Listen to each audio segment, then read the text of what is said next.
ഇതിലൊന്നും കണ്ടിട്ടില്ല. അതുകൊണ്ട് ഇനി ഇതൊക്കെ ഒന്ന് പുറത്തെടുക്കണമെന്നുള്ളൊരു പ്രത്യേകമായ ഒരു അഭിപ്രായമുണ്ട്. കാരണം ഇത്രയധികം താണ്ടി ഇപ്പം NCPക്കാർക്കും ഒഴൂർ വിജയൻ്റെ ഭവനക്കാർക്കും പ്രിയപ്പെട്ടവർക്കും തെറ്റുപറ്റിയിട്ടില്ല. നിങ്ങൾ തിരഞ്ഞെടുത്ത വ്യക്തി അതിന് യോഗ്യനായ ആളാണ്.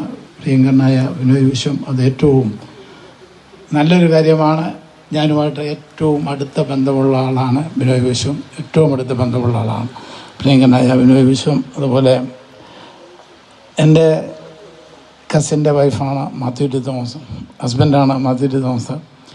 മാത്യു ടി ഞാനുമായിട്ടുള്ള ബന്ധം രണ്ടുപേരും ഒരു സഭക്കാരാണ്. അതിനെക്കാട്ടുപരി മാത്യു ടിയായിട്ട് ഏറ്റവും അടുത്ത ബന്ധം സ്ഥാപിച്ചിട്ടുള്ള വ്യക്തിയാണ് തോമസ് ചാണ്ടി. തോമസ് ചാണ്ടിയുടെ ഏറ്റവും അടുത്ത ആളാണ് മാത്യു ടി. അപ്പം പ്രിയങ്കരനായ മാത്യു ടി തോമസ്. ടോമി കല്ലാനിയെക്കുറിച്ച് ഞാൻ പറയേണ്ട. കാരണം ഞാനീ പറഞ്ഞ കണക്ക് അതെപ്പോഴും ഭാര്യയുടെ വീട്ടുകാരുമായിട്ട് കണക്റ്റഡ് ആയിരിക്കും.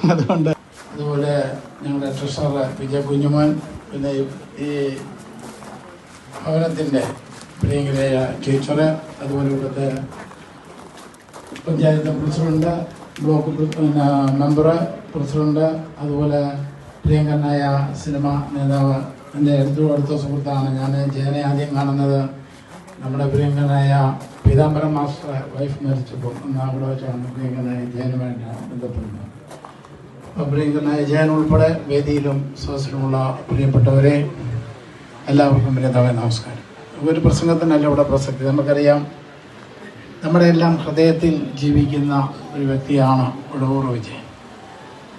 നമ്മുടെ ഹൃദയത്തിനകത്ത് ഒരു വലിയ സ്ഥാനവും ഒരു ബഹുമാനവും ഇദ്ദേഹത്തിന് നമ്മൾ കൊടുക്കാറുണ്ട്.